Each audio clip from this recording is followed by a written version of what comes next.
Assalamualaikum warahmatullahi wabarakatuh. Saya Ananda Gunatalia dengan NIM 205221282 dari kelas Akuntansi Syariah 5C. Pada kesempatan kali ini, saya akan memaparkan hasil observasi mengenai pengambilan keputusan taktis pada UMKM Mie Ayam Pak Setro. Baik, yang pertama akan kita bahas yaitu mengenai latar belakang. UMKM adalah singkatan dari usaha mikro, kecil, dan menengah. Namun, pengertiannya ternyata lebih luas dari itu. Dilihat dari sudut pandangnya, UMKM adalah bisnis yang dijalankan oleh individu, rumah tangga, atau badan usaha kecil.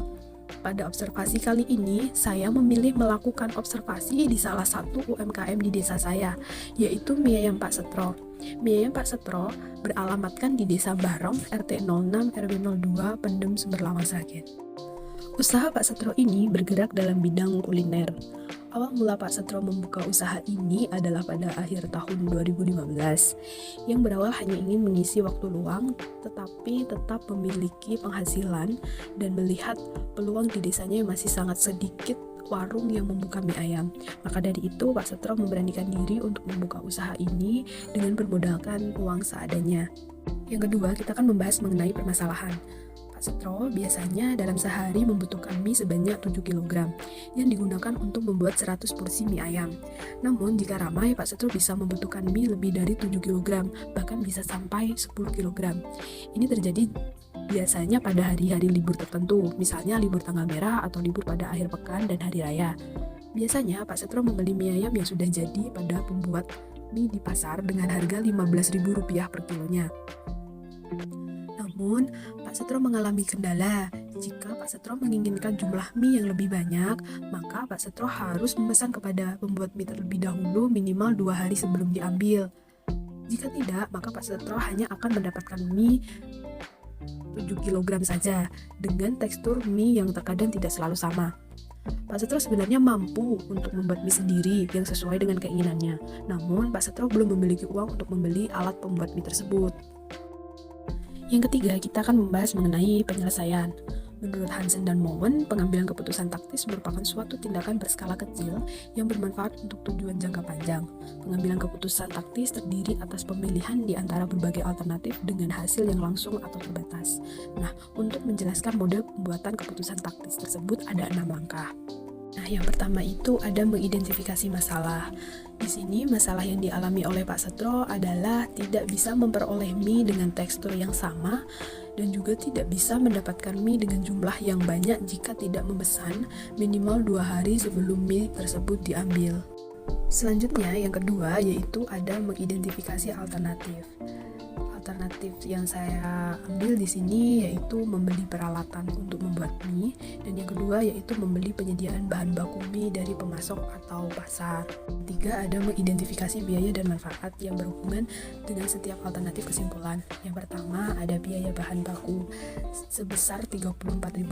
Yang kedua ada biaya tenaga kerja yaitu sebesar Rp20.000. Yang ketiga ada biaya membeli mesin yaitu sebesar Rp100.000. Dari semua itu, maka biaya produksi komponen totalnya sebesar Rp154.000 dengan keterangan biaya bahan baku meliputi biaya tepung, telur, dan bumbu. Yang keempat, ada membandingkan biaya dan manfaat yang relevan untuk setiap alternatif yang layak. Yang pertama ada biaya bahan baku. Jika membuat sendiri itu sebesar Rp34.000 dan jika membeli dari luar maka tidak ada biaya bahan baku. Yang kedua ada biaya tenaga kerja. Jika membuat sendiri sebesar Rp20.000, jika membeli dari luar tidak ada biaya tenaga kerja. Yang ketiga ada biaya transportasi. Jika membuat sendiri tidak ada biaya transportasi. Jika membeli dari luar maka ada biaya transportasi sebesar Rp20.000. Yang keempat ada biaya membeli di pasar. Jika membuat sendiri tidak ada biaya membeli di pasar, dan jika membeli dari luar maka sebesar Rp105.000. Biaya pembelian mesin jika membuat sendiri sebesar Rp100.000, dan jika membeli dari luar tidak ada biaya membeli mesin. Dari keterangan di atas, maka totalnya dari alternatif membuat sendiri yaitu sebesar Rp154.000 dan alternatif membeli dari luar yaitu sebesar Rp125.000. Yang kelima ada menilai faktor-faktor kualitatif. Faktor dalam keputusan membuat atau membeli. Yang pertama ada faktor kualitas komponen. Pada saat membeli dari pihak luar, kualitas bahan relatif tidak sama dalam penggunaan bahan baku yang dapat mempengaruhi tekstur pada mie. Sedangkan jika membuat sendiri dapat memperoleh atau mempertahankan kualitas bahan baku dan tekstur yang sama dalam membuat mie. Yang kedua ada faktor jumlah komponen. Pada saat membeli dari pihak luar, maka jumlah komponen yang diterima selalu sama, tidak dapat menambah jumlah pesanan, kecuali memesan minimal 2 hari sebelum diambil. Sedangkan jika membuat sendiri, dapat membuat jumlah komponen yang sesuai dengan kebutuhan yang diinginkan. Nah, yang keenam ada membuat keputusan. Berdasarkan selisih dari biaya dari kedua alternatif yang relatif kecil dan tanggung jawab penjual dalam menjamin kualitas, serta dalam rangka pemanfaatan tenaga kerja, maka lebih baik diputuskan untuk membuat mie sendiri, serta membeli peralatan untuk membuat mie itu sendiri. Berikut adalah lampiran dokumentasi yang saya ambil dari UMKM Mie Ayam Pak Setro. Selanjutnya, kurang lebihnya saya mohon maaf. Wassalamualaikum warahmatullahi wabarakatuh.